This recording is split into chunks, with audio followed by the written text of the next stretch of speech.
Nas profundezas das terras antigas, Ryoga encontra o espírito de Sora Kashivaji, o lendário lutador mago que uma vez manteve a linha de frente contra uma onda de monstros e salvou inúmeros civis. Mas em vez de ser lembrado como um herói, Sora foi traído por seu próprio comandante, Naruhito Byakugo, que o usou deliberadamente e a seus homens como isca, abandonou-os para morrer e depois roubou toda a glória para si mesmo enquanto todos os vestígios do sacrifício de Sora foram apagados. Ryoga desenterra essa verdade enterrada e transforma a dor de Sora em uma nova oferta, vingança. Ele promete ajudá-lo a acertar as contas, mas apenas se Sora concordar em se tornar seu servo morto-vivo. O que se segue é ainda mais louco. Ryoga prepara um cadáver de dragoniano como um recipiente para a alma de Sora, criando um corpo muito mais forte do que aquele que ele lhe deu na linha do tempo passada. Assim que Sora aceita, ele revive dentro daquele corpo poderoso, mantém sua característica de lutador mago e ganha a habilidade de se tornar mais forte com o tempo. Mas por que ele está fazendo tudo isso? A humanidade seguia seu dia normal até que monstros começaram a sair de portais que apareceram sem aviso, lançando o mundo no caos. No entanto, alguns despertaram habilidades graças ao poder de um sistema desconhecido, e eles ficaram conhecidos como caçadores que inevitavelmente salvaram o mundo. Ao conquistar esses portais, os caçadores cresceram em força, subindo do rank de 1 estrela para o de 7 estrelas. Surpreendentemente, há 7 caçadores que alcançaram o rank de 9 estrelas através da graça das constelações e estabeleceram as 7 grandes famílias que governavam o mundo. No entanto, nosso MC, Shinin Ryoga, era uma anomalia que se tornou o primeiro humano na história a alcançar o rank de 9 estrelas sem a graça de uma constelação. Isso não agradou às 7 grandes famílias, e as constelações decidiram que sua existência arriscava causar o colapso da ordem mundial. Por causa disso, eles o rastrearam até uma cidade em chamas para matá-lo. Uma das 7 grandes famílias apareceu, resultando em uma batalha mortal que custou até o braço direito do nosso cara. Ele é forçado a se ajoelhar enquanto observa seu oponente, um cara chamado Dmitri, sentar-se na frente dele para zombar dele. Aparentemente, Dmitri também é um caçador de rank 9 estrelas, e ele é a encarnação de Odin, o Rei Mago. Ryoga é forçado a perguntar por que ele está tentando matá-lo. Ele quer saber se é porque não tem a graça de uma constelação ou se é porque se recusou a servir sob as 7 grandes famílias. Dmitri diz a ele que pode simplesmente dizer que são ambos. Dmitri menciona que as constelações o querem morto, então há pouco ou nada que ele possa fazer sobre isso. Ele menciona que será estranho se alguém puder se tornar forte sem as constelações. Dmitri menciona que Ryoga é um rei imortal que possui poder que rivaliza com as 7 grandes famílias e a graça das constelações por si só, o que o torna uma ameaça.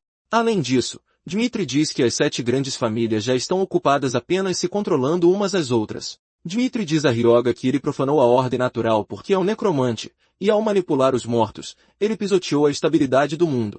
Ele menciona que em uma batalha entre 9 estrelas, o poder das constelações basicamente decide o vencedor.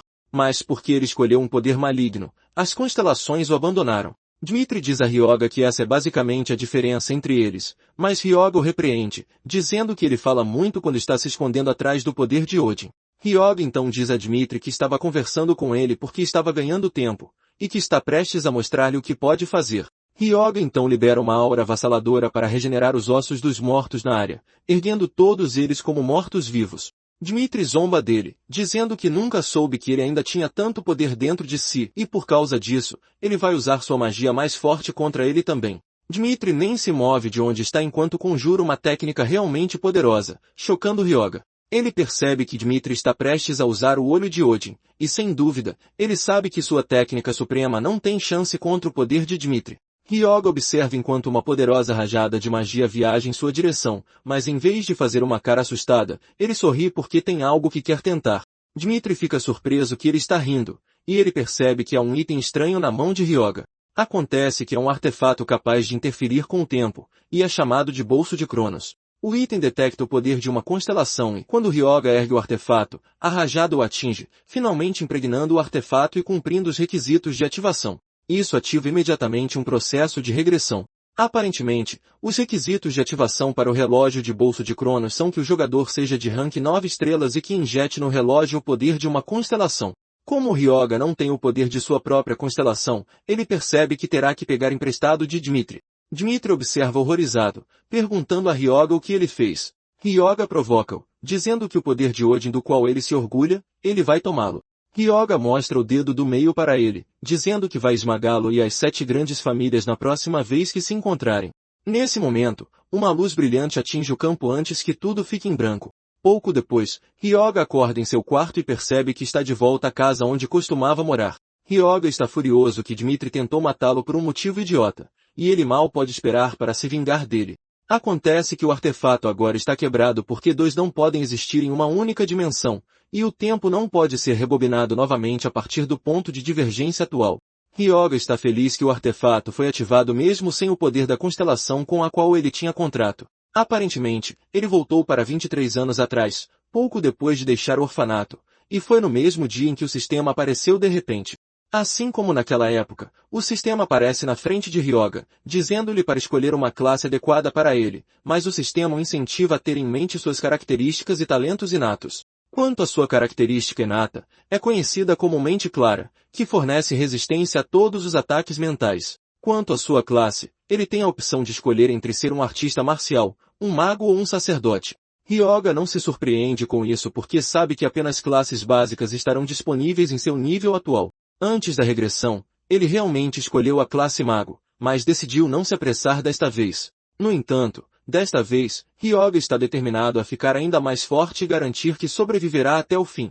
Ele também planeja usar as informações que obteve quando era um caçador de 9 estrelas. Ryoga vai imediatamente para o mercado de caçadores na Tsuabara, e a atendente ainda está apresentando os materiais que eles têm para ele quando Ryoga interrompe, dizendo que quer o Anel da Escuridão Sombria. A atendente fica chocada ao ouvir isso porque este item é amaldiçoado, mas Ryoga garante que está ciente disso, e tudo o que ele quer saber é quanto o item custa.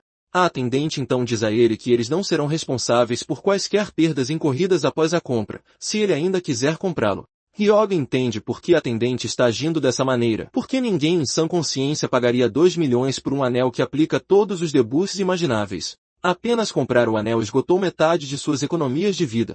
Antes de usar o anel, o sistema lhe diz que equipá-lo fará com que o usuário seja consumido por maldições mentais. Desconhecido por todos, o anel na verdade tem um segredo, porque aquele que superar a maldição dentro do anel receberá o conhecimento e o poder da necromancia. Ao usar o anel, Ryoga se encontra em um reino sombrio, e fica surpreso que a maldição que ele deve superar é Dmitri. Dmitri diz arrogantemente a Ryoga que ele não tem chance contra ele sem o poder de uma constelação, porque é bem óbvio que ele não pode ser ferido sem a graça de uma constelação. Ele zomba de Ryoga, dizendo que ele é um necromante que foi abandonado pelas constelações. E mesmo que ele tenha voltado ao passado, não há como ele o derrotar. Ele dispara uma rajada de energia de seu dedo em direção a Ryoga, mas Ryoga simplesmente ativa sua técnica de mente clara, bloqueando o ataque de Dmitri. Com isso, Ryoga consegue passar no teste do Anel da Escuridão Sombria, e Ryoga desperta o poder de necromante que reside dentro do anel. Acontece que a única maneira de quebrar a maldição do anel é não resistir. E porque Ryoga sabe disso, ele foi capaz de se tornar o primeiro necromante do mundo.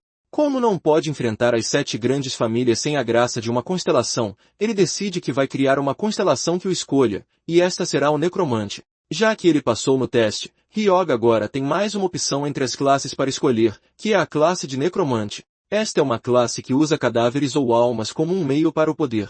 Como bônus de primeira classe, ele vai ganhar a característica Guia da Morte. Esta é uma característica que reduz o consumo de poder espiritual em 20% ao ativar ou manter magias de invocação. Ryoga fica satisfeito com isso, e ele percebe que tem apenas 2 habilidades no momento, que são erguer os mortos-vivos, uma habilidade de rank E, e controle de ossos, que também é rank I. Quanto à habilidade de erguer os mortos-vivos, ele é capaz de transformar um cadáver em um morto-vivo sem alma. O controle de ossos, por outro lado, dá a ele o necessário para infundir magia em ossos para controlá-los livremente. Graças ao fato de ele ter voltado no tempo, seu rank também foi redefinido para o início. E mesmo que todo o conhecimento de necromante do anel esteja em sua cabeça, ele ainda não pode usar as habilidades. Ryoga percebe que não pode ir contra as regras de nível e rank de estrelas do sistema. Seguindo o sistema, ele pode chegar até a 7ª estrela, mas não pode alcançar a 9ª estrela, que é o reino da transcendência, por meios normais. Ryoga percebe que se tornar um necromante cedo não é suficiente, e se ele quer uma chance de derrotar Dmitri, ele precisa de uma estrela guardiã. Falando da estrela guardiã, esta é uma constelação que dá proteção ao caçador. Pouco depois, Ryoga faz as malas e vai para o Templo de Cronos, que é uma antiga constelação que perdeu sua luz após ser derrotada por Zeus e os deuses do Olimpo. Ao chegar ao templo, Ryoga saca o artefato quebrado e o esmaga no altar. Isso muda imediatamente todo o cenário, e Ryoga se encontra no reino do rei caído dos titãs, Cronos. Cronos exige com raiva saber quem veio perturbar sua paz, mas Ryoga simplesmente oferece seus cumprimentos ao cara. Cronos se aproxima de Ryoga e nota o artefato em suas mãos. Ele imediatamente pergunta se ele rebobinou o tempo, e Ryoga confirma. Cronos fica impressionado quando ouve isso, dizendo que não é um feito pequeno, mas ele quer saber por que Ryoga o acordou. Cronos é o pai de Poseidon, e ele é o deus que engoliu seus filhos após ouvir a profecia da queda dos titãs. No entanto, ele foi despojado de tudo pelo Olimpo e deixado para ser esquecido. Ryoga está confiante de que ele ainda guardará sua raiva contra o Olimpo. Quando Ryoga finalmente responde à pergunta de Cronos, ele lhe pergunta se quer vingança. Cronos fica atordoado com a pergunta, e ele pergunta a Ryoga o que ele quer dizer com isso. Ryoga simplesmente responde, dizendo a Cronos que ele poderá se vingar se tornar sua estrela guardiã. Cronos fica furioso quando ouve isso, perguntando a Ryoga se ele acha que um mero humano como ele pode interferir em sua vingança. Ele pergunta se ele acha que alguém como ele pode derrubar o Olimpo. Cronos estende a mão em direção a Ryoga com raiva, mas Ryoga rapidamente se pronuncia, revelando que chegou à 9ª estrela sem a ajuda de nenhuma constelação, e que Zeus é um dos deuses de quem ele quer se vingar. Acontece que Ryoga quer derrubar todas as 7 grandes casas, não apenas os Romanols. Ryoga diz a Cronos que se eles derrotarem as grandes famílias, o Olimpo perderá seu controle sobre a Terra, o que sinalizará o início de sua vingança. Cronos diz a Ryoga que ele está falando de vingança, mas o que ele acabou de mencionar não passa de um objetivo pequeno. Cronos diz a ele que ele pode ser forte o suficiente para ativar seu relógio, mas o informa que alguém escolhido pelas constelações não pode seguir o caminho de um necromante. Cronos diz diretamente a Ryoga que não pode se alinhar com algo que desafia a providência porque suas naturezas são completamente diferentes. Ryoga concorda que isso pode ser verdade para o deus do tempo, mas é diferente para o deus da colheita. Aparentemente, as constelações formam contratos com base na compatibilidade com a origem e a natureza de alguém, não na força. Basicamente, Cronos é o deus da colheita e do tempo, e a foice é um símbolo da colheita, que também é o símbolo da morte. Colheita e morte representam ciclos, morte e renascimento, o que significa que desafiam a ordem natural. Cronos fica furioso ao ouvir isso e grita com Ryoga, perguntando por que ele ousaria associá-lo à morte. Cronos pede a Ryoga para não se precipitar, mas Ryoga diz para ele deixar seu orgulho de lado. Ryoga pergunta se ele quer viver sem poder ou nome, dizendo que ele é livre para continuar sendo um velho teimoso se quiser continuar sob o domínio do Olimpo para sempre. Ryoga diz que foi até lá porque pensou que ele escolheria a vingança, mesmo que isso significasse mudar a si mesmo. Ryoga insiste para que Cronos se junte a ele para que possam recuperar seu poder e esmagar o Olimpo. No fundo, Ryoga sabe que a única chance que ele tem é que Cronos se junte a ele, e ele não pode perder essa oportunidade. Cronos então sorri, dizendo a Ryoga que não se esqueceu de sua vingança, mas que ele teria que provar que pode se tornar a força por trás dela. Ele pergunta a Ryoga se ele está ciente de que reverter sua natureza traria uma dor imensa, mas o incentiva a suportá-la, garantindo que se tornará sua estrela guardiã se conseguir. Ryoga fica chocado que Cronos não está perdendo tempo e, antes que perceba, Cronos estende a mão em sua direção para nomeá-lo como seu santo. Ryoga fica confuso com o que ele quer dizer com santo, mas antes mesmo de ter a chance de pensar sobre isso, o poder de Cronos o invade.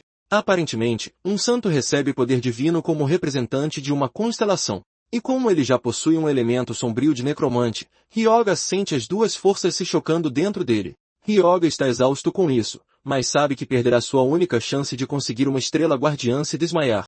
Ryoga cai de joelhos, mas se recusa a desistir porque precisa suportar. Logo depois, Ryoga retorna ao Japão com um sorriso no rosto porque conseguiu fazer um contrato com Cronos. Cronos agora reside em seu espaço mental e fica surpreso ao ver o quanto o mundo mudou.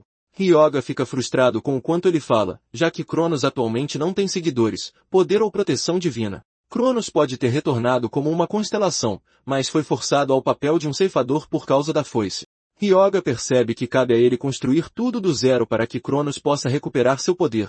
Cronos admite que está animado porque faz muito tempo e insiste para que Ryoga espalhe seu nome por toda parte, já que agora ele é um santo. Basicamente, um santo é a classe de maior escalão na linhagem de sacerdotes, e Ryoga não consegue acreditar que Cronos basicamente transformou um necromante em um sacerdote. Ryoga também obteve uma habilidade, Santo do Cavaleiro Branco. Este é um feitiço sagrado que remove todas as penalidades ao usar habilidades de necromante. Além disso, ele tem o Dreno de Vida, que é um feitiço sagrado que absorve a força vital do alvo e pode ser usado para aprimoramento físico ou como elemento de cura. É basicamente poder sagrado que foi maculado pela morte. Enquanto os sacerdotes usam o poder sagrado concedido pelos deuses, os necromantes usam energia espiritual, e esta é a primeira vez que Ryoga ouve que se pode usá-los juntos. Ryoga diz a Cronos que usar invocações de necromante e habilidades sagradas de santo ao mesmo tempo é basicamente uma trapaça. Cronos então diz a Ryoga que ele não é apenas uma estrela guardiã, porque não o escolheu apenas como seu representante. Então Ryoga percebe que tudo foi planejado desde o início, e Cronos ri alto, dizendo que já foi o Deus Rei. Ryoga sorri, dizendo que talvez vá para o Jardim Antigo porque é o lugar perfeito para testar seu novo poder. Falando sobre portais, eles são uma passagem para outra dimensão, e são classificados como de fluxo, que desaparecem assim que o chefe e o núcleo são derrotados. Há também os fixos, que existem permanentemente. E quanto ao Jardim Antigo, é uma entrada fixa. O requisito é de uma estrela, e é um portal de tamanho médio. Como o Jardim Antigo é do tipo fixo e tem um limite de entrada de uma estrela, torna-se fácil para caçadores novatos entrarem.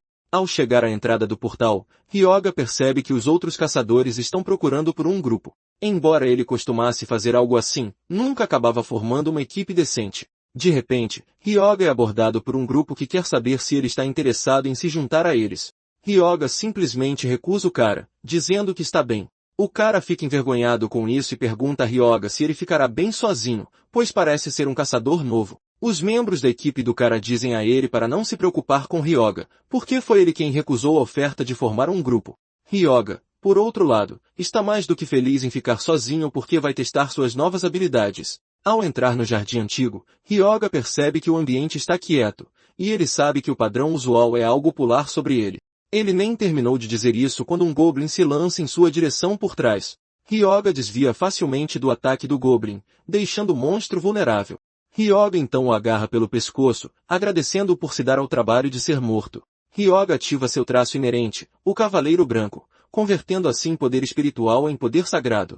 Ele também adiciona o dreno de vida para absorver a vitalidade do Goblin. O Goblin grita de horror enquanto sua vitalidade deixa seu corpo, e Ryoga percebe que a sensação de usar poder sagrado e poder espiritual é bastante semelhante. Momentos depois, Ryoga termina de absorver a vitalidade do monstro e o joga no chão. Nesse momento, Ryoga percebe que seus atributos aumentaram, e ele fica surpreso que, ao drenar monstros, ele consegue aumentar seus atributos. Pelos seus cálculos, ele percebe que, ao matar 25 goblins, ele teria ganhado um nível. Como de costume, Cronos aparece perguntando a Ryoga se ele gosta de seu novo poder, e Ryoga não pode deixar de admitir que é incrível. Já que agora ele tem um corpo de Goblin por perto, Ryoga decide testar seu poder de ressuscitar os mortos. Ele usa sua palavra de comando familiar e, sem nenhum problema, o Goblin se levanta. Ele é informado que, como o nível de conclusão do zumbi é alto, os atributos do Goblin aumentaram em 97,2%. O Goblin é classificado como uma estrela,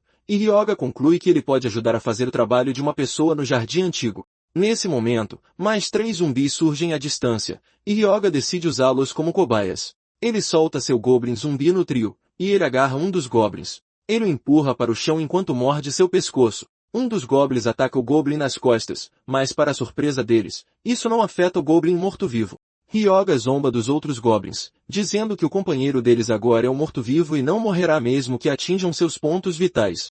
Ryoga imediatamente agarra um dos Goblins por trás e drena seus sinais vitais. Ryoga então tenta seu dreno de vida no Goblin morto que o Goblin morto-vivo matou. Surpreendentemente, funciona. E Ryoga sorri porque percebe que funciona com uma ampla margem de tolerância. Já que é esse o caso, Ryoga decide acelerar o ritmo. Aparentemente, há uma frase passada entre os necromantes que diz que, contanto que se consiga derrotar o primeiro, o objetivo está praticamente pela metade. Em outras palavras, criar o primeiro morto-vivo é a parte mais difícil. E uma vez que se supera esse obstáculo, tudo se torna muito mais fácil.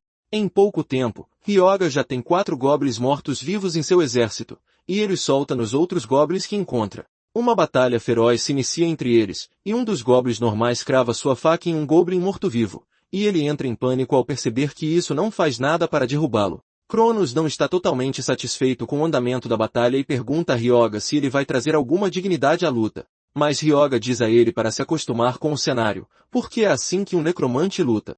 Não muito tempo depois, Ryoga é informado de que atingiu o limite máximo de mortos-vivos controláveis, que é de 20 mortos-vivos. Enquanto a batalha continua, 3 goblins decidem que correr é melhor do que lutar, mas uma flecha de fogo aparece de repente do nada, matando os goblins normais. Hyoga imediatamente ordena que seus goblins mortos-vivos parem e diz a quem quer que esteja escondido para sair. O trio que o abordou mais cedo na tentativa de formar um grupo com ele aparece, e Hyoga confirma imediatamente que os conhece de algum lugar. Aparentemente, eles são os caçadores da sombra gêmeos, e a expressão de Hyoga se torna fria quando ele se lembra disso. Aparentemente, eles foram enviados para assassiná-lo uma vez antes da regressão. Os caçadores da sombra gêmeos, Yuma e Ukarendo, eram renomados como caçadores gêmeos fraternos. Hyoga se lembra que eles eram difíceis de lidar naquela época, mas no momento, não parecem fortes. Hyoga não fica totalmente surpreso, porque eles ainda são caçadores de uma estrela. No entanto, ele sabe que havia apenas 2 naquela época, e o último cara parece ser um novo membro. Cronos diz a Hyoga que é uma boa opção eliminar inimigos futuros com antecedência, mas Hyoga não concorda totalmente com isso porque sabe que os 2 apenas aceitaram um pedido de assassinato, não que tivessem um problema pessoal com ele. Yuma então pergunta a Hyoga se é ele quem está controlando o zumbi, e Hyoga entende a confusão e o choque deles, porque a classe de necromante ainda não é amplamente conhecida até um pouco mais tarde. Hyoga responde à pergunta dizendo que é sua invocação, e Hyoga percebe que precisa de pessoas para agirem como carregadores para ele, então o grupo se encaixa perfeitamente no papel. Além disso, ele acredita que a principal razão para se tornarem caçadores é o dinheiro. Hyoga então pergunta se eles estão dispostos a trabalhar com ele, e Yuma fica confuso com a pergunta. Hyoga diz a ele que quer deixar a coleta de pedras mágicas para o grupo, dizendo que a divisão será de 80 para 20. Ele revela que vai derrotar os inimigos para que o trio possa ganhar dinheiro fácil. Depois de ouvir a oferta, Yuma e seus amigos se viram para discutir a proposta. Yuka diz a Yuma que não podem confiar em Hyoga, e o terceiro cara concorda com ela porque nunca ouviu falar de um caçador que invocava zumbis. Após minutos de uma discussão séria que pareceu uma eternidade, Yuma finalmente se vira, dizendo a Hyoga que eles vão aceitar. No entanto, ele quer que a divisão seja de 50% para cada. Hyoga simplesmente diz a ele que o melhor que pode fazer é uma divisão de 70 e 30, e se não estiverem interessados, podem ir embora. Yuma não tem escolha a não ser aceitar, e o terceiro cara, Ibara, tenta fazer Yuma reconsiderar sua decisão. No entanto, Yuma diz para ele parar de ser um covarde, revelando que Hyoga os teria matado se quisesse. Yuma consegue ver o quão confiante Hyoga está, porque ele entrou no portão sem nenhum equipamento. Ele tem certeza de que vão ganhar dinheiro se o seguirem. Pouco depois, o trio já está exausto de tanto trabalhar na coleta de monopedras, pois Hyoga nem sequer diminui o ritmo. Eles conseguiram juntar uma montanha de monopedras em pouco tempo, e Yuma fica chocado porque, embora soubesse que Hyoga não era comum, não esperava que fosse a esse ponto. Enquanto eles tentam recuperar o fôlego, Hyoga ainda está ocupado matando os goblins, esperando que a equipe venha a pegar as monopedras. Yuma sugere nervosamente que façam uma pausa, mas Hyoga apenas continua a criar mais cadáveres de goblins para eles. Neste ponto, o trio admite que Hyoga não é humano. Algum tempo depois, Hyoga decide verificar seu status, já que eles limparam um monte de goblins. Hyoga fica impressionado quando percebe que seus status totais subiram 212 pontos em apenas 3 horas de subjugação de monstros. Hyoga está satisfeito por ter o dreno de vida devido à sua eficiência, que tornou suas especificações comparáveis às de um nível 4. Hyoga então decide que é hora de ir atrás do chefe, já que seus status aumentaram. Momentos depois, ele chega ao domínio do chefe, onde o encontra sentado no trono com os guardas ao seu redor. O rei Goblin provoca Hyoga, dizendo que ele caminhou para a própria morte, mas Hyoga responde dizendo que ele é basicamente um idiota que se acha o rei do pedaço. Yuka chama Hyoga, dizendo que o xamã Goblin é o chefe do sul, e que seria bom se eles não o provocassem. O rei Goblin então ordena que seus soldados ataquem Hyoga para fazê-lo se ajoelhar diante dele. Ao mesmo tempo, Hyoga libera seus goblins mortos-vivos, e uma batalha feroz começa entre eles. Um dos goblins mortos-vivos é derrubado, mas Hyoga simplesmente o substitui levantando outro goblin morto. Yuma fica em choque porque eles estão em menor número, mas Hyoga está simplesmente transformando os cadáveres em suas invocações. Nesse momento, o rei Goblin se levanta e ergue seu cajado de osso enquanto canta alguns encantamentos estranhos. Isso então levanta outros cajados de osso que enviam uma onda de bravura para os goblins. Seus olhos ficam vermelhos como os de maníacos, e o rei Goblin diz a Hyoga que seu totem enfraquece os inimigos e fortalece seus aliados. Ele nem terminou de dizer isso quando um dos goblins mortos-vivos agarra um de seus cajados de osso e o quebra em 2. Hyoga zomba dele, perguntando o que ele estava dizendo. Os goblins mortos-vivos então atacam os totens, destruindo-os para arruinar qualquer plano que o rei Goblin tenha. O rei Goblin começa a tremer e, frustrado, ergue seu cajado novamente com raiva. ele ativa uma nova maldição, que é conhecida como a Maldição da Loucura. Isso libera uma presença forte que assusta até mesmo Yuma e os membros de seu grupo. Aparentemente, esta é uma maldição que aumenta a força dos goblins em 50%. Os goblins sob o comando do rei ganham a vantagem e começam a dizimar os goblins mortos-vivos, reduzindo seus números a uma taxa alarmante. Em pouco tempo, os goblins mortos-vivos foram reduzidos a 8, e Ryoga percebe que o cajado era o trunfo do rei goblin desde o início. O rei começa a zombar de Ryoga enquanto revela que o cajado que ele está segurando é um cajado de osso imbuído com os rancores dos goblins. De repente, Ryoga pergunta ao rei se o cajado é feito de osso, enquanto diz que ele acabou de lhe entregar uma vitória fácil. Sem hesitar, Ryoga ativa a habilidade de controle de ossos e a direciona para o cajado do rei. O rei luta com o osso até que ele voa de sua mão e vai para Ryoga, o que interrompe imediatamente a habilidade da maldição da loucura que estava ativa.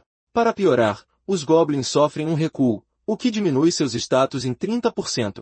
O rei goblin observa horrorizado enquanto Ryoga sorri para ele, dizendo-lhe para tentar usar sua maldição irritante novamente. Já que o rei quer seu cajado de volta, Ryoga decide devolvê-lo, mas da pior maneira possível. Ele envia o cajado em sua direção como um projétil, e ele perfura o pescoço do goblin, causando sua morte. Ryoga drena sua vitalidade e fica surpreso ao ver que está lhe dando mais status do que goblins normais porque ele era o rei deles. Pouco antes de drenar todo o sangue do goblin, Ryoga avança para pegar um pouco do sangue em uma garrafa e se vira para Yuma e sua equipe, dizendo que vai deixar a limpeza para eles. Yuma e sua turma não conseguem acreditar que tem que lidar com um número enorme de cadáveres de goblins. Mais tarde, a equipe sai do portão, e os caçadores esperando do lado de fora ficam chocados com a quantidade de monopedras com que o grupo saiu. Ryoga os elogia pelo bom trabalho e pergunta se eles vão levar as monopedras para a loja em Natsuabara, mas Yuma diz que eles mesmos cuidarão disso para garantir que consigam um preço justo se Ryoga estiver disposto a deixar com eles.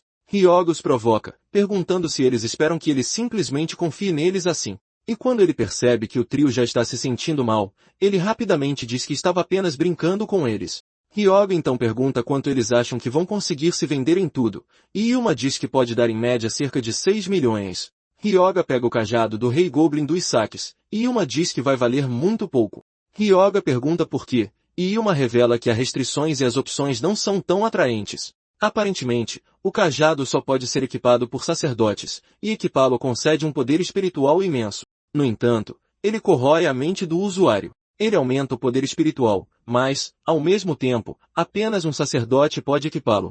Sendo esse o caso, Ryoga decide pegá-lo, e diz ao grupo que podem deduzi-lo de sua parte, mas Yuma recusa. Ele diz a Ryoga que não teriam conseguido obtê-lo sem ele, então vão simplesmente acertar as contas como se o cajado nunca tivesse existido. Yuma pergunta aos seus colegas se eles concordam com isso, e eles dizem que sim. No fundo, Ryoga fica satisfeito com isso, porque é exatamente o que ele gosta na equipe. Ryoga se afasta animadamente, sugerindo que se encontre novamente no dia seguinte. No dia seguinte, a história foi a mesma do dia anterior e ainda pior. Yuma cai no chão exausto, dizendo que nem sabe se consegue aguentar um dia inteiro porque sua bolsa já está cheia. Ryoga não está disposto a pressioná-los, e diz ao grupo que eles estão livres para sair primeiro. Depois que eles se vão, Cronos pergunta a Ryoga por que ele deixou o grupo sair de propósito. Ryoga fica surpreso que Cronos pôde sentir que ele os deixou ir intencionalmente. Ryoga menciona que não quer ninguém observando seu próximo movimento e se dirige para o lado norte do jardim. Ryoga logo encontra um bando de monstros sapos, e uma batalha feroz começa entre seus goblins mortos-vivos e os sapos. No entanto, os homens-sapo parecem ser mais resistentes que os goblins, pois reduzem o número de goblins. Ryoga não fica totalmente surpreso com isso, porque os homens-sapo têm status mais altos. Ryoga então libera o cajado de osso enquanto ativa uma habilidade, Chuva de Óleo. Esta é uma habilidade que diminui o poder do dano de penetração física quando anexada. O osso se crava no corpo do homem-sapo e ele libera com raiva um líquido venenoso de sua boca. Ryoga consegue desviar do golpe antes de soltar o cajado como um míssil. No entanto, Ryoga logo percebe que o consumo é muito alto, já que ele está movendo o cajado e criando mortos-vivos ao mesmo tempo. Mesmo assim, Ryoga continua enquanto levanta homens-sapo mortos sob seu comando. Não muito depois disso, Ryoga é informado pelo sistema que subiu para o nível 6. Ryoga sorri porque acredita que, a este ritmo, voltará ao seu estado pré-regressão em pouco tempo e mal pode esperar para ir atrás de Dmitri. Momentos depois, Ryoga se dirige ao que parece ser uma ruína com o coração de um homem-sapo em suas mãos. Cronos pergunta o que ele pretende fazer com isso, e Hyoga apenas diz para ele ficar quieto porque gostaria de se concentrar. Ele menciona que algo espetacular vai acontecer quando ele pingar o sangue de um xamã goblin no coração de um homem-sapo. No momento em que ele faz isso, emite uma aura estranha, e Hyoga revela que pode usar isso para alcançar a área oculta que não seria descoberta por vários anos. O sistema então lhe diz que ele descobriu o segredo oculto do jardim antigo e está sendo transportado para os campos de provação antigos. Momentos depois, Hyoga se encontra em uma arena, e o sistema informa que ele entrou nos campos de provação antigos. Aparentemente, ele encontrou isso antes da regressão, e como era de rank 2 estrelas na época, ele não pôde entrar. De repente, um feixe de luz aparece na frente dele, e um monstro emerge gradualmente dele. O sistema informa que a provação tem um limite de um participante, e espera-se que ele prove sua coragem e potencial nos campos de provação. Surpreendentemente, o monstro que ele vai lutar é um dragoniano, e espera-se que ele sobreviva por 10 minutos para receber uma recompensa. No passado, foram as constelações que comissionaram a Legião do Dragão para criar os campos de provação antigos na tentativa de selecionar caçadores capazes. Quando Cronos vê o monstro que Hyoga está prestes a lutar, ele o provoca, dizendo que ele não vai durar nem 10 segundos. Cronos sorri, dizendo que é hora de começar a procurar um novo santo, mas no fundo, Hyoga sabe que não chegará a esse ponto. Embora seu oponente seja da raça dos dragões, ele foi enfraquecido para corresponder a uma estrela. Ao mesmo tempo, Hyoga não acha que será moleza. Assim que o dragoniano está prestes a atacar, Hyoga diz para esperar porque ele quer fazer uma modificação rápida em seus homens-sapo mortos-vivos. Hyoga está contando com o fato de que os vilões geralmente esperam enquanto o personagem principal se transforma. Hyoga então muda a constituição venenosa dos homens-sapo de veneno de cadáver para sangue da praga. Isso os transforma em zumbis da praga. E Cronos fica surpreso que o cara está passando por uma modificação improvisada. Hyoga se gaba de que era um necromante de 9 estrelas antes de regredir e diz ao draconiano que pode finalmente atacá-lo porque ele terminou. O draconiano avança em sua direção, mas os homens-sapo o encontram no meio do caminho. Eles se lançam em sua direção e o agarram por todos os lados de seu corpo enquanto o mordem. Ao fazer isso, eles liberam ácido venenoso em seu corpo, e o draconiano não perde tempo antes de se livrar dos homens-sapo. No entanto, eles despejaram uma tonelada de veneno em seu sistema, e Hyoga revela que na verdade converteu todos os atributos de força do fragmento, que haviam dobrado, em veneno. Embora a força e a agilidade deles tenham caído drasticamente, seu veneno se tornou muito potente. Nesse momento, o draconiano bate o pé no chão, liberando uma onda de choque massiva que lança os homens-sapo ao chão. Hyoga fica impressionado que o draconiano consegue resistir ao veneno ácido e rapidamente ativa a defesa do cajado enquanto o draconiano avança em sua direção. O draconiano o ataca, mas o escudo ao redor de seu corpo bloqueia o ataque. No entanto, Hyoga consegue sentir o quão forte o draconiano é, mesmo que sua força tenha sido reduzida pela metade graças ao veneno. O draconiano se prepara para outro ataque. Desta vez, Hyoga ativa a habilidade de controle de ossos que perfura a mão do monstro. Ele grita de dor, forçando-o a parar enquanto os homens-sapo saltam em sua direção. Os homens-sapo começam a morder seu corpo, liberando uma dose massiva de veneno em sua corrente sanguínea. Embora já esteja fraco, o draconiano ainda tenta lutar contra os homens-sapo. Hyoga fica impressionado com seus últimos esforços, mas sabe que ele já chegou ao fim da linha. Como previsto, o draconiano cai de joelhos, e Hyoga arranca o cajado de osso que estava cravado em sua mão. Com o draconiano incapaz de se mover, Hyoga se aproxima e começa a drenar sua vitalidade. No final, Hyoga conseguiu limpar os terrenos antigos, e Cronos ficou impressionado que Hyoga pôde subjugar um draconiano com um enxame grosseiro de mortos-vivos. Hyoga então lembra Cronos que ele já havia dito que não iria morrer. Nesse momento, o sistema informa que o brasão da resistência foi gravado. Este é um item que reduz o tempo de retardo ao sofrer dano em 40%, aumenta a velocidade de alinhamento de mana em 20%, reduz o atordoamento ao sofrer dano e melhora a concentração. E ao contrário das bênçãos das constelações ou magia de suporte, é um bônus permanente. É basicamente um brasão de grau supremo, e Hyoga sorri porque acabou de conseguir algo muito bom. Ao mesmo tempo, ele está interessado no cadáver do draconiano, e Cronos pergunta o que ele planeja fazer com o corpo do monstro.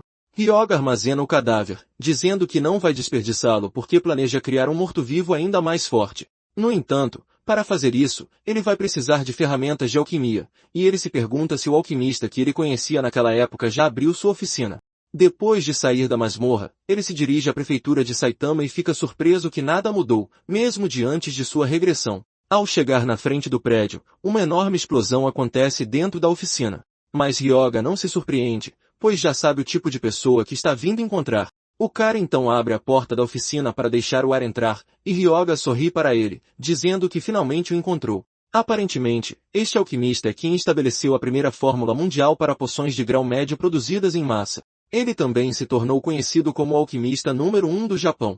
Seu nome é Shintani Henya, e ele é conhecido como o Grande Alquimista. Ryoga se aproxima do cara e se apresenta, perguntando se ele tem 1 minuto.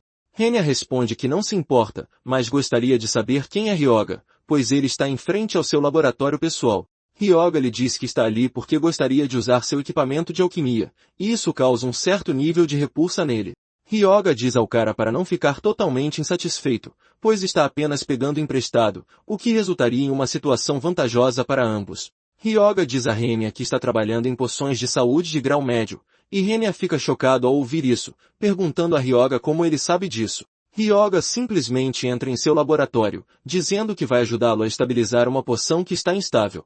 Momentos depois, Ryoga cumpre sua promessa, e Henya fica totalmente chocado com isso.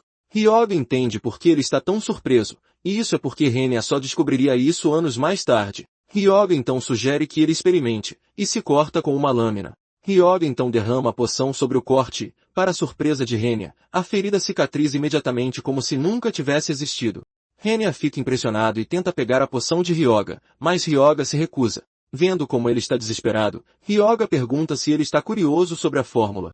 Henya admite que sim, e Ryoga sugere que ele lhe empreste sua força por um tempo se quiser obter a fórmula. Ryoga lhe assegura que vai ensiná-lo receitas de poções e muitas outras coisas se ele concordar em trabalhar com ele, mas o informa que os royalties serão divididos em 60/40. No fundo, Ryoga sabe que não há como ele resistir a uma oferta tão deliciosa. Assim que chegam a um acordo, Ryoga mostra o cadáver do draconiano, e Henya pergunta o que é. Ele simplesmente responde que é um necromante e que planeja processar o corpo do draconiano em um cadáver especial. Ryoga percebe que Henya está curioso sobre tudo isso e sugere que Henya venha ajudá-lo. Henya discorda, dizendo que eles ainda não assinaram um contrato, então não vê razão para ajudá-lo. Henya diz a Ryoga que está apenas permitindo que ele use o espaço enquanto pensa sobre o assunto. Cronos fica surpreso que Henya esteja tão tenso, e Ryoga o informa que é compreensível por causa do que ele passou. Aparentemente, ele produziu ótimos resultados como pesquisador para a maior corporação do país, a Daisei, mas seu chefe levou todo o crédito. No final, ele foi forçado a se demitir, e é basicamente por isso que ele não confia nas pessoas. Cronos fica desapontado ao ouvir isso e fala sobre como o mundo humano não passa de traição e obsessão, mas Ryoga o lembra de que ele e os outros deuses não são tão diferentes. Ryoga então chama Henya, dizendo que sabe que ele está hesitante em assinar porque não sabe do que ele é capaz. Sendo esse o caso, ele sugere que o ajude com o que está fazendo para que possa ver por si mesmo. Henya concorda relutantemente, e Ryoga lhe entrega uma ferramenta enquanto diz a quantidade de pedras de rank F que ele deve derreter e a proporção. Em pouco tempo, Henya terminou, e isso impressionou Ryoga, que imediatamente concluiu que Henya é o homem certo para o trabalho. Enquanto isso, Henya fica se perguntando o que Ryoga está fazendo com o cadáver. Aparentemente, tudo o que ele tem feito é para melhorar o desempenho do morto-vivo, o que exige a sobreposição de fórmulas e maldições repetidamente. Após 3 dias de trabalho duro, eles finalmente terminam os painéis. Enquanto Henya já está exausto, Ryoga permanece ativo como se não tivesse feito nada estressante. Henya fica se perguntando que tipo de pessoa é Ryoga, pois ele conseguiu reiniciar o coração de um cadáver usando mana. Embora os métodos de Ryoga sejam insanos, ele não tem escolha a não ser admitir que ele tem as habilidades. Impressionado, Henya diz a Ryoga que vai aceitar sua proposta original, e Ryoga pergunta se ele tem certeza disso. Henya menciona que teria levado pelo menos 2 anos para terminar uma poção de cura de nível médio se não fosse pela experiência de Ryoga. Como está interessado no progresso de sua pesquisa, ele diz a Ryoga que está interessado no acordo. Ryoga fica feliz em ouvir isso e diz a Henya que está ansioso para trabalhar com ele como seu alquimista exclusivo. Mas, no fundo, ele o vê como seu servo. Já que Ryoga terminou a primeira fase, ele percebe que a próxima coisa é encontrar uma alma para servir como núcleo do dragão sobrenatural. Ryoga então sai do laboratório e liga para Ilma, dizendo que viu o dinheiro. Ele o elogia, dizendo que não esperava que ele enviasse até o último centavo, e pergunta se ele está a fim de outro trabalho. Não muito tempo depois, a equipe, agora conhecida como os novatos, encontra Ryoga perto da fronteira. Ilma pergunta por que ele veio a um lugar tão perigoso, pois desde que o portão norte se quebrou, o lugar supostamente está infestado de monstros. Ryoga sorri, dizendo que está lá para prestar suas homenagens a um antigo conhecido, e momentos depois, eles encontram um orc de 2 estrelas. A equipe entra em pânico ao ver isso e tenta avisar Ryoga sobre o perigo, mas Ryoga não acredita que a equipe ainda esteja duvidando de sua força. Ele então decide que vai usar a oportunidade para testar os ossos processados. Usando o controle de ossos, ele envia o osso atrás do orc, e o orc também lança sua lança contra Ryoga. No entanto, acaba sendo uma má combinação para o orc, pois Ryoga muda facilmente a trajetória do osso. Ele perfura o corpo do orc, que grita de dor, mas Ryoga ainda o elogia, dizendo que ele é mais resistente do que parece, pois na verdade estava mirando em seu coração. O orc agarra o osso e o arranca, avançando em direção a Ryoga, mas os novatos intervêm. Yuma bloqueia o caminho do orc com seu escudo enquanto uma explosão atinge o orc. Ryoga então decide enviar 3 ossos em direção ao orc, que não consegue bloquear tudo, resultando em sua morte fatal. Yuma fica em choque porque não consegue acreditar que Ryoga acabou de derrotar um orc de 2 estrelas. Ryoga incentiva a equipe a se animar porque o verdadeiro trabalho está prestes a começar. Yuma está totalmente confuso com a situação, lembrando a Ryoga que ele disse que estava lá para prestar suas últimas homenagens. Ryoga revive o orc que acabou de matar como morto-vivo e garante a Yuma que não esqueceu sua missão, pois a pessoa que ele procura está na aldeia dos orcs. Ryoga acrescenta que eles vão ganhar uma grana legal, e isso é o suficiente para chamar a atenção da equipe. Ryoga continua derrubando orcs. Em pouco tempo, ele atinge o nível 13. Pouco depois, o sistema informa que ele excedeu o limite de atributos que podem ser absorvidos de uma única raça e não pode mais absorver atributos da raça O. Ryoga não se surpreende, pois não esperava que tudo isso fosse infinito. Ryoga então sugere que eles terminem a caçada por hoje. E antes mesmo que ele sugira que montem acampamento, Yuma e os outros já começaram a preparar a comida. Ryoga os provoca, dizendo que vieram preparados, e Yuma lembra que já é o 3º dia de caçada. Naquela noite, Ryoga diz à equipe que eles irão para o assentamento orc no dia seguinte, pois seus atributos já aumentaram. Antes que o trio durma, Ryoga coloca orcs de guarda para que eles possam descansar bem. Ryoga, por outro lado, senta-se do lado de fora do acampamento para avaliar a situação atual. Como seu nível subiu um pouco, ele percebe que é hora de ler o conhecimento recém-desbloqueado. Ele então avalia a biblioteca do conhecimento onde pode ver o conhecimento deixado pelo Senhor da Morte anterior. Há um livro específico do qual ele gostaria de obter o conhecimento, mas o sistema diz que ele não tem permissão até cumprir o requisito, que é nível 45 ou superior. Ryoga então pega os livros de 1 estrela na biblioteca para começar a lê-los, embora já tenha alcançado 9 estrelas em sua vida anterior. Sem reclamar, Ryoga senta-se para ler diligentemente os livros, e após estudar por tanto tempo, ele é informado de que adquiriu uma nova habilidade. Na manhã seguinte, Ibara acorda com um orc olhando para ele, e ele grita de medo. Ryoga provoca-o, perguntando por que ele ainda está exagerando quando tem visto isso todos os dias. Yuma então diz a Ryoga que o orc na verdade parece diferente do dia anterior. Aparentemente, há um osso de armadura ao redor dele, e ele ficou ainda maior. Ryoga confirma isso, revelando que modificou um pouco os orcs. Graças à modificação, eles agora são chamados de zumbis blindados com força e resistência sobre-humanas. Ryoga havia obtido 2 habilidades, que são a armadura de osso que permite que ossos sejam transformados em armadura para serem usados, enquanto a segunda é carne contorcida. Isso permite a manipulação da carne ligada a um cadáver. Convencido de que está preparado, Ryoga diz à equipe que é hora de eles irem para o assentamento O. Após uma longa jornada, eles finalmente chegam à aldeia Or, e os orcs imediatamente se preparam para a batalha no momento em que percebem que inimigos estão se aproximando de sua amada aldeia. O primeiro grupo de orcs é facilmente derrotado por Ryoga usando a habilidade de controle de ossos, enquanto ele os corta com ossos. Nesse momento, o líder Orc aparece com um machado de batalha para motivar sua equipe. Ele dá suas ordens, e os arqueiros orcs disparam flechas contra os novatos, mas a defesa de Yuma consegue bloquear os ataques. Yuka retribui o favor disparando flechas de fogo neles, perfurando sua pele e atrasando seu avanço. Cronos fica impressionado com isso, e diz a Ryoga que ela é bastante útil. Momentos depois, os orcs finalmente têm a chance de avançar em direção a Ryoga e sua equipe, e Ryoga libera seu próprio exército de orcs mortos-vivos. O exército de mortos-vivos ganha uma vantagem esmagadora sobre os orcs normais, e Ryoga fica feliz por ter lido os livros, pois adquiriu um bom conhecimento deles. Conforme a batalha avança, os orcs começam a sentir medo, mas Ryoga os avisa que eles ainda não viram nada. O exército de orcs mortos-vivos avança contra os orcs normais, rasgando seus corpos como manteiga. Sempre que os orcs normais tentam revidar, seus ataques são bloqueados pela armadura de osso ao redor dos orcs mortos-vivos. Sempre que a armadura é danificada e a durabilidade é reduzida, Ryoga simplesmente usa sua habilidade para reparar a durabilidade. Ele também ativa a habilidade da carne contorcida e pedaços de carne se prendem aos orcs. Isso faz com que a formação deles seja arruinada, e Yuma fica atordoado porque percebe que Ryoga não é apenas forte, mas está em um nível totalmente diferente. Vendo como os orcs estão sendo dominados, o líder orc ativa o modo Berserk, evoluindo os orcs para uma variante especial. Ryoga já esperava por isso, e isso não o surpreende. O líder do esquadrão de orcs então avança em direção a Ryoga, mas Ryoga simplesmente o encontra no meio do caminho com ossos suficientes para transformar seu corpo numa peneira. O orc cai de joelhos e tenta arrancar o osso de seu peito, mas Ryoga diz a ele que não vai permitir algo assim de jeito nenhum. Ryoga aumenta a intensidade do osso, consumindo ainda mais vida do orc enquanto ele grita em agonia. Enquanto faz isso, Ryoga está queimando sua mana, e ele percebe que controlar 6 ossos ao mesmo tempo não é brincadeira de criança. Ele percebe que não tem escolha, porque o orc recuperará a mobilidade se um dos ossos nele for deslocado. Ryoga percebe que a saída é perfurar o coração do orc com um único gol. Ryoga aumenta a intensidade do efeito do osso, drenando sua mana para 42%. Mas, nesse momento, o orc finalmente desaba no chão. Exausto, Ryoga não perde tempo e usa o dreno de mana no O.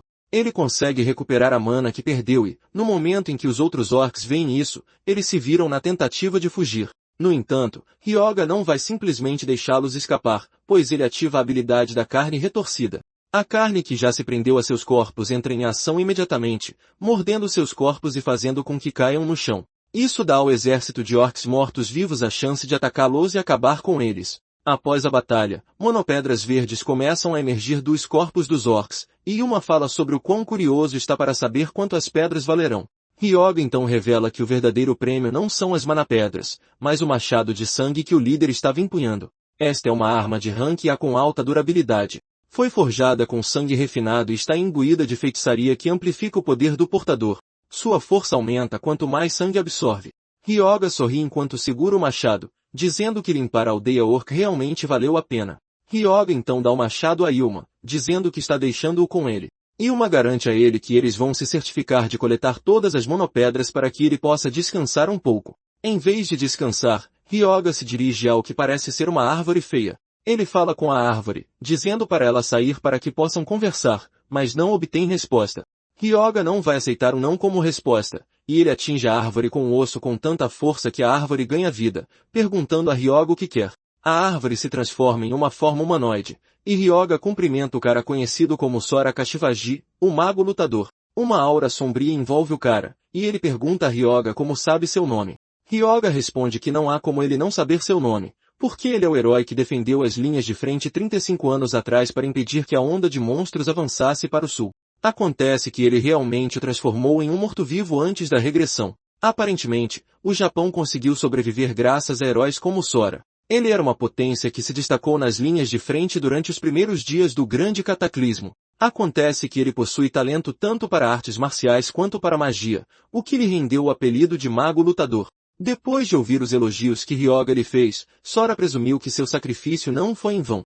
Ryoga então diz a ele que nem o nome de todos foi lembrado, e Sora pergunta o que isso significa. Ryoga então pergunta se ele se lembra de Naruhito Byakugo, que era o vice-mestre da guilda Aragiri.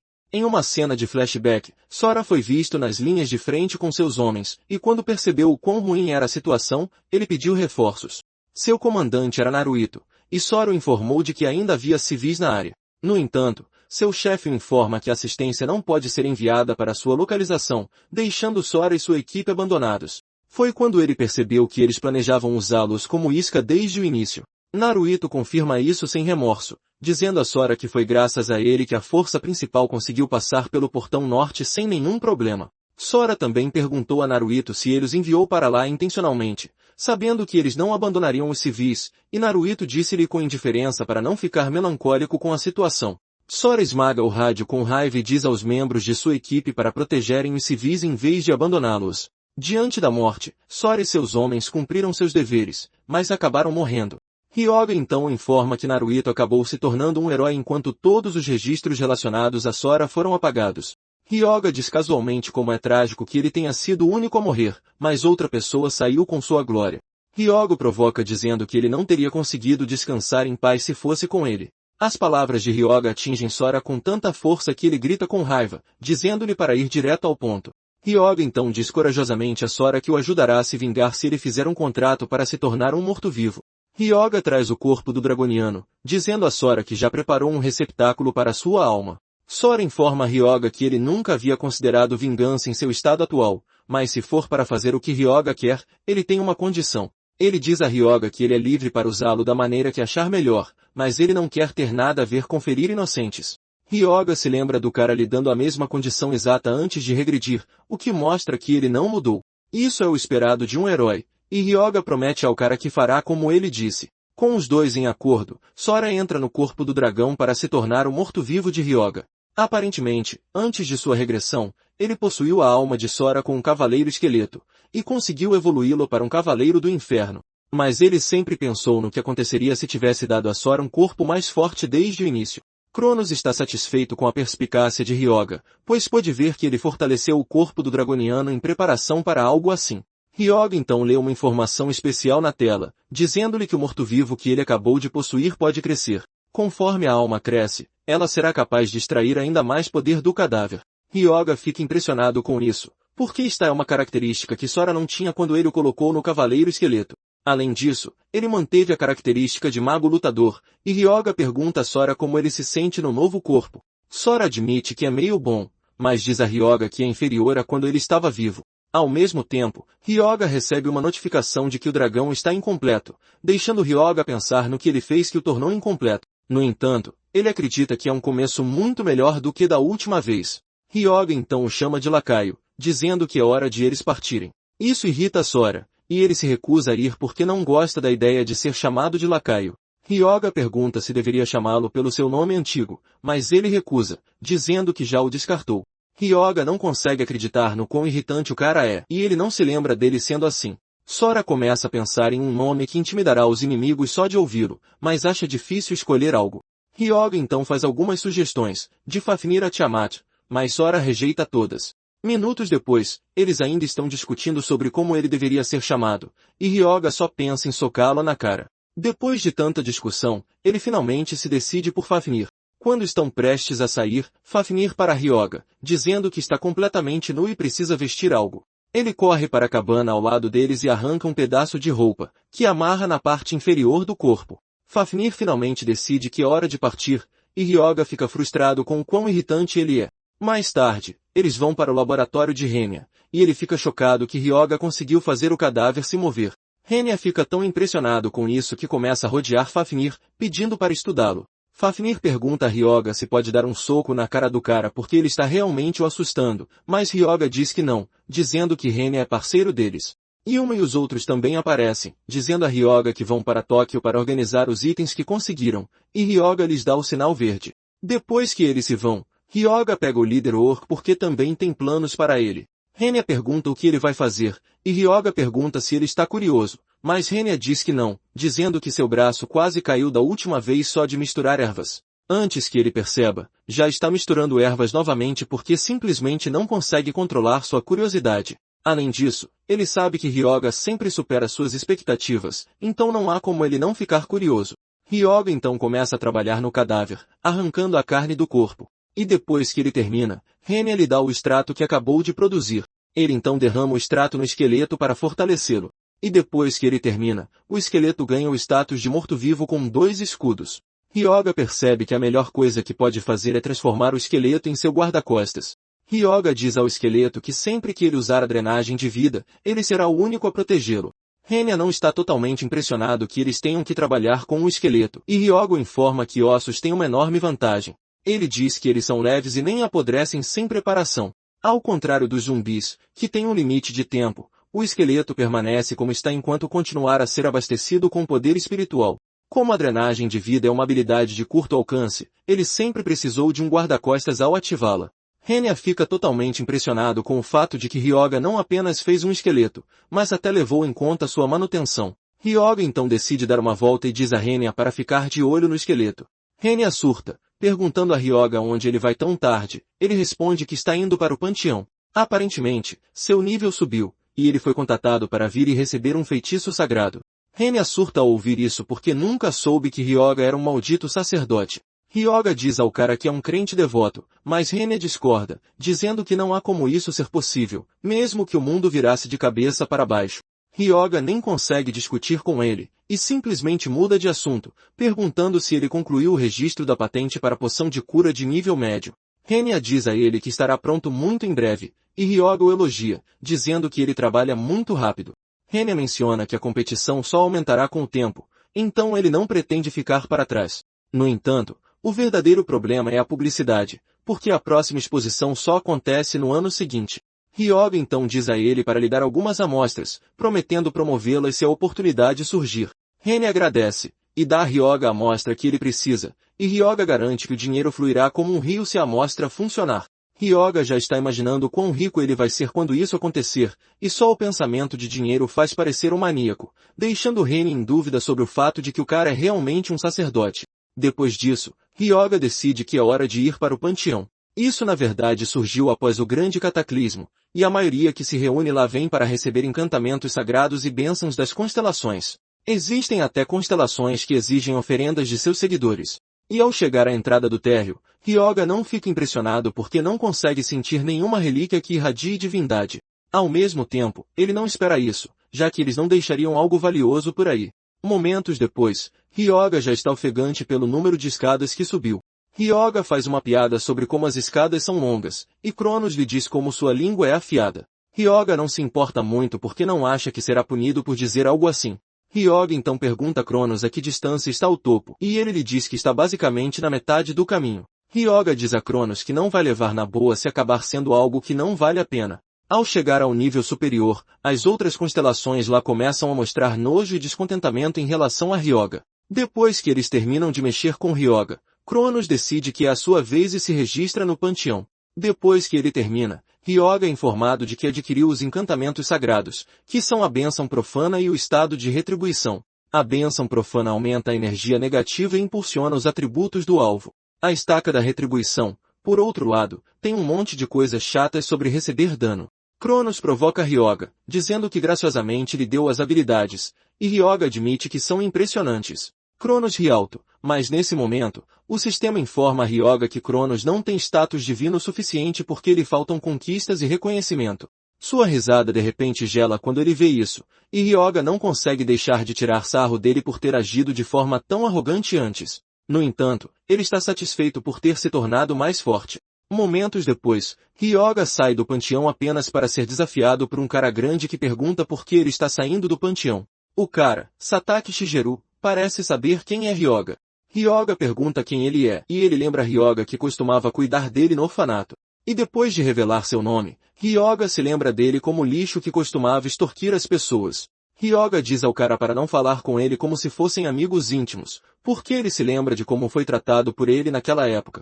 Acontece que um cara uma vez dedurou Satake para o diretor, e enquanto ele tentava bater no cara, Ryoga aparece e lhe dá um soco na cara. Agora no presente, Ryoga o provoca, perguntando se seu nariz quebrado já sarou.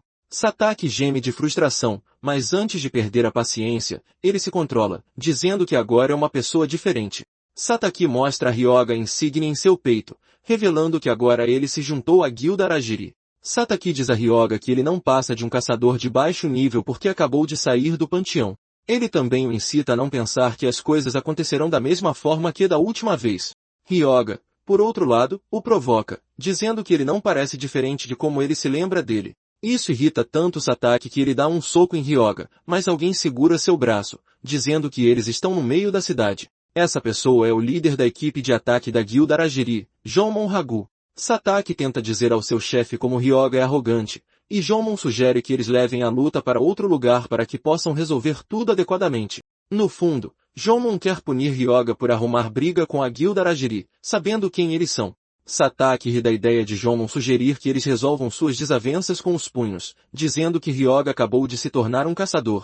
No entanto, Ryoga não vai fugir de uma luta e diz a Satake que está dentro. Satake fica chocado ao ouvir isso, e Ryoga aproveita a oportunidade para provocá-lo novamente, perguntando se ele já está amarelando. Isso é suficiente para fazer Sataki dizer que não há como voltar atrás.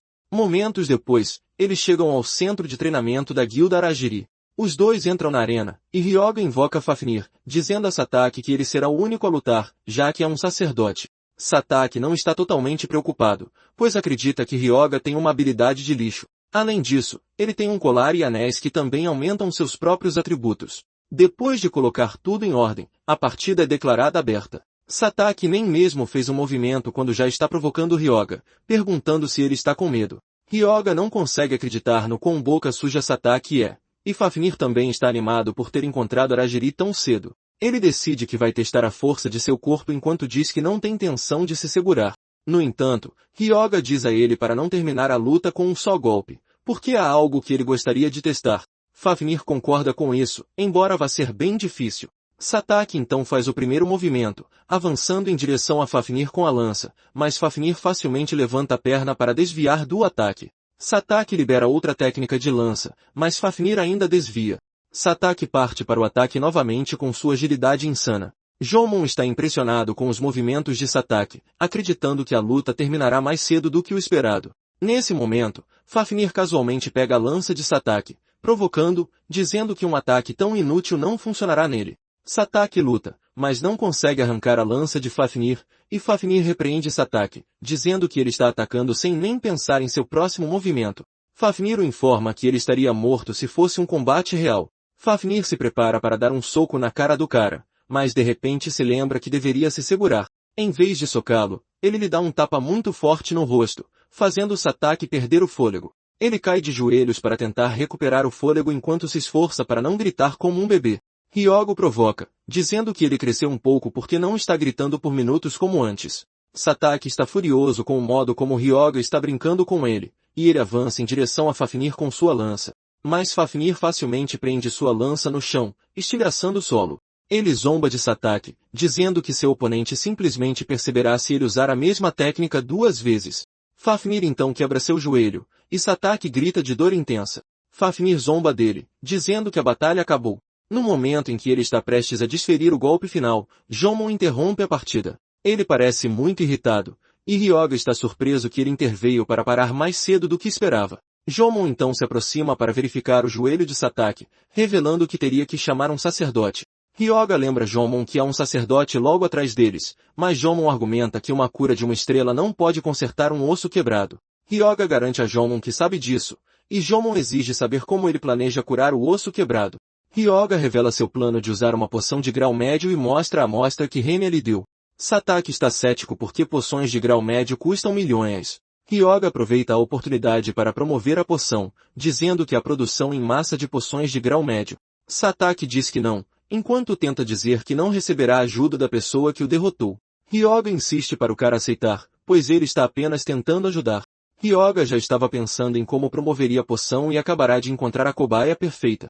Ryoga então derrama a poção na ferida e, para a incredulidade de Jomon, a ferida se cura completamente. Jomon imediatamente começa a pensar em como vai conseguir a poção. Jomon pergunta a Ryoga onde ele comprou a poção e, no fundo, Ryoga fica satisfeito por ele já ter mordido a isca. Ryoga diz a Jomon que tem quase certeza de que ele é um 3 estrelas, já que é capitão na guilda, e Jomon confirma isso. Ryoga então lhe faz uma oferta ousada, dizendo para lutar com ele, garantindo que lhe dirá de onde conseguiu a poção se o fizer.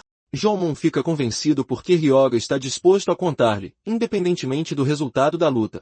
Ryoga diz ao cara que é isso que ele quer, porque a última luta foi muito curta. Momentos depois, a luta começa, e Jomon avança em direção a Fafnir a uma velocidade estonteante, desferindo ataques rápidos em seu corpo. Jomon consegue explorar o corpo enorme de Fafnir, acertando golpe após golpe. Fafnir grita de frustração, mas não consegue nem alcançar Jomon. Ryoga não está totalmente surpreso, pois esperava que Jomon usasse o estilo de ataque rápido de Kashivaji, que é uma desvantagem para um dragoniano. Foi exatamente por isso que ele usou a poção como isca para provocar o cara. Porque se Fafnir encontrar um oponente contra o qual não consegue lutar direito, ele sentirá isso.